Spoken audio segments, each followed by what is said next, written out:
जय श्री राधे, जय श्री श्याम। आज हम जो कथा वर्णन करने वाले हैं वो कथा है महाभारत के आदि पर्व के द्वितीय अध्याय की। द्वितीय अध्याय में ये वर्णन आता है कि सर्पों की जन्म कथा।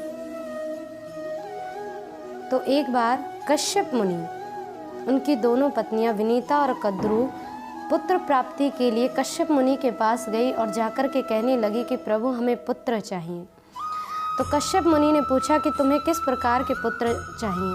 तो कद्रू ने कहा कि प्रभु मुझे 1000 समान तेजस्वी नाग पुत्र चाहिए। विनीता ने कहा कि प्रभु मुझे केवल 2 ही पुत्र चाहिए, समान बलवान स्वयमान स्वरूपवान होने चाहिए। कश्यप मुनि दोनों को गर्भ रक्षा करने की कह करके वन में तपस्या करने के लिए चले गए।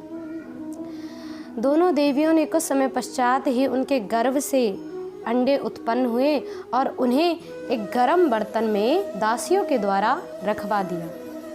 500 वर्ष पूरे होने पर कद्रू के वो अंडे फूट करके उनसे 1000 नागों की उत्पत्ति हो गई। जब 1000 नागों की उत्पत्ति उनसे हुई तो विनीता मन में विचार करने लगी कि मेरी संतानों ने अभी तक क्यों जन्म नहीं लिया, और लोभ के कारण, पुत्र जल्दी से प्राप्त होने के कारण स्वयं जाकर के विनीता ने उस एक अंडे को फोड़ दिया। उस अंडे में से आधा जो अभी संतान आधे शरीर रूप में परिणित हुई थी, जिसका नीचे का अंग अभी कच्चा था, उस संतान ने तुरंत श्राप दिया कि हे माता, तुमने पुत्र जल्दी प्राप्ति के कारण मुझे इस अंडे से निकाला है, मेरा शरीर भी पूरा नहीं हुआ।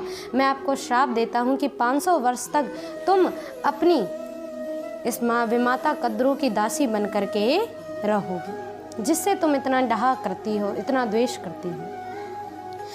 अब विनीता ने कहने लगी कि पुत्र, मैंने किसी लोभवश के कारण आपको नहीं निकाला, तो क्षमा याचना करी। तब विनीता के उस पुत्र ने कहा कि हे माता, ये जो दूसरा अंडा रखा है, अगर आपने इसे अंगहीन या वितांग नहीं किया तो यही पुत्र रूप आपको, यही अंडे से जो पुत्र होगा वो ही आपको इस दासी पने से छुड़ाएगा। तब तक 500 वर्ष तक आप दासी के रूप में रहेंगी। इतना कह करके वो जो आधा शरीर रूप बालक था वो आकाश में उड़ गया और उसे सूर्य देव ने स्वीकार किया अपने सारथी के रूप में, जिसका नाम हुआ अरुण देव। सूर्य के जो सारथी हैं वो अरुण देव हैं, विनीता के पुत्र। 500 वर्ष पश्चात दिव्य रूप से वो बच्चा निकला, जिसका नाम हुआ गरुड़। दूसरे अंडे से गरुड़ की उत्पत्ति हुई, जो प्रभु श्री विष्णु के वाहन कहलाते हैं। गरुड़ को प्रभु विष्णु ने स्वीकार किया था।